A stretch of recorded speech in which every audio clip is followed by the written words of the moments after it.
السلام علیکم سب دوستوں سے گزارش ہے کہ میرے یوٹیوب چینل کو سبسکرائب کریں اور بیل آئیکن کو پریس کریں تاکہ ہر آنے والی ویڈیو آپ تک آسانی سے پہنچ سکے، اور لائک کریں اور شیئر کریں اور اپنی رائے کا اظہار کمنٹ سیکشن میں کریں۔ جزاک اللہ۔ الرحیم۔ عبداللہ بن عمر رضی اللہ تعالیٰ عنہ نے حضور اکرم صلی اللہ علیہ وسلم سے نقل کیا ہے کہ دلوں کو بھی زنگ لگ جاتا ہے جیسا کہ لوہے کو پانی لگنے سے زنگ لگتا ہے۔ پوچھا گیا کہ حضور ان کی صفائی کی کیا صورت ہے؟ آپ صلی اللہ علیہ وسلم نے فرمایا کہ موت کو اکثر یاد کرنا اور قرآن پاک کی تلاوت کرنا۔ ایک مرتبہ پھر سن لیجئے۔ عبداللہ بن عمر رضی اللہ تعالیٰ عنہ نے حضور اکرم صلی اللہ علیہ وسلم سے نقل کیا ہے کہ دلوں کو بھی زنگ لگ جاتا ہے جیسا کہ لوہے کو پانی لگنے سے زنگ لگتا ہے۔ پوچھا گیا کہ حضور ان کی صفائی کی کیا صورت ہے؟ آپ صلی اللہ علیہ وسلم نے فرمایا کہ موت کو اکثر یاد کرنا اور قرآن پاک کی تلاوت کرنا۔ فائدہ میں لکھتے ہیں یعنی گناہوں کی کثرت اور اللہ جل شانہ کی یاد سے غفلت کی وجہ سے دلوں پر بھی زنگ لگ جاتا ہے جیسا کہ لوہے کو پانی لگ جانے سے زنگ لگتا ہے، اور کلام پاک کی تلاوت اور موت کی یاد ان کے لیے سیکل کا کام دیتا ہے۔ دلوں کی مثال ایک آئینہ کی سی ہے، جس قدر وہ دھندلا ہوگا معرفت کا انعکاس اس میں اس قدر کم ہوگا، اور جس قدر صاف اور شفاف ہوگا اسی قدر اس میں معرفت کا انعکاس واضح ہوگا۔ اسی لیے آدمی جس قدر معاصی شہوانیہ یا شیطانیہ میں مبتلا ہوگا اسی قدر معرفت سے دور ہوگا، اور اسی آئینہ کے صاف کرنے کے لیے مشائخ سلوک، ریاضات و مجاہدات، اذکار و اشغال تلقین فرماتے ہیں۔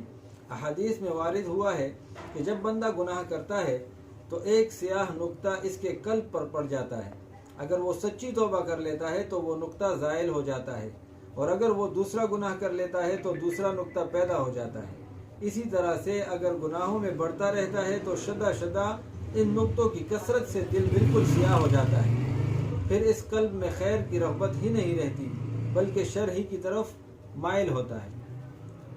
اسی کی طرف قرآن پاک کی اس آیت میں اشارہ ہے، بے شک ان کے قلوب پر زنگ جما دیا ان کی بدعمالیوں نے۔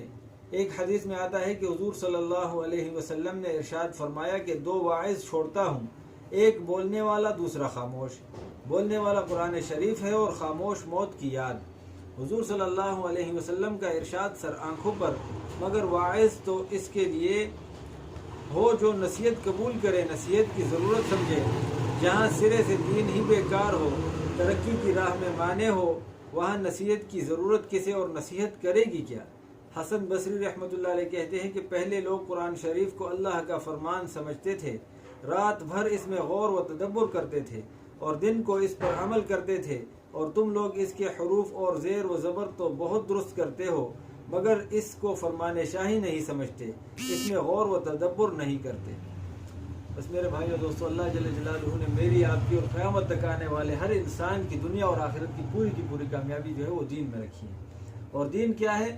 اللہ کے احکامات، حضور پاک صلی اللہ علیہ وسلم کے مبارک طریقے۔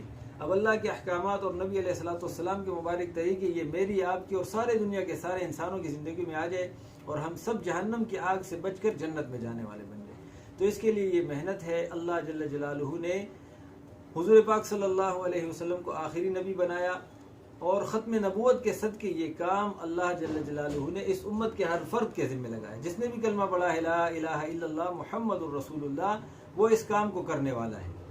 تو اس کے لیے انشاءاللہ ہم نیت کریں کہ خود بھی دین پر عمل کریں گے، دین کو سیکھیں گے اور پوری دنیا کے انسانوں تک پہنچائیں گے۔ تو میں بھی نیت کرتا ہوں، آپ بھی نیت کریں۔ اور 9 تاریخ کو ہمارا جوڑ شروع ہو رہا ہے، جن کے بھی 4 مہینے لگے ہوئے ہیں، جس کو پتہ ہے کہ ہمارے اس بھائی نے 4 مہینے لگائے، ان کو دعوت دیں کہ بھائی جوڑ میں انشاءاللہ شرکت فرمانے کی کوشش کریں۔ میں بھی نیت کرتا ہوں، آپ بھی نیت کریں، ٹھیک ہے جی؟ اللہ ہم سب کو عمل کرنے کی توفیق عطا فرمائے۔ السلام علیکم سب دوستوں سے گزارش ہے کہ میرے یوٹیوب چینل کو سبسکرائب کریں اور بیل آئیکن کو پریس کریں تاکہ ہر آنے والی ویڈیو آپ تک آسانی سے پہنچ سکے، اور لائک کریں اور شیئر کریں اور اپنی رائے کا اظہار کمنٹ سیکشن میں کریں۔ جزاک اللہ۔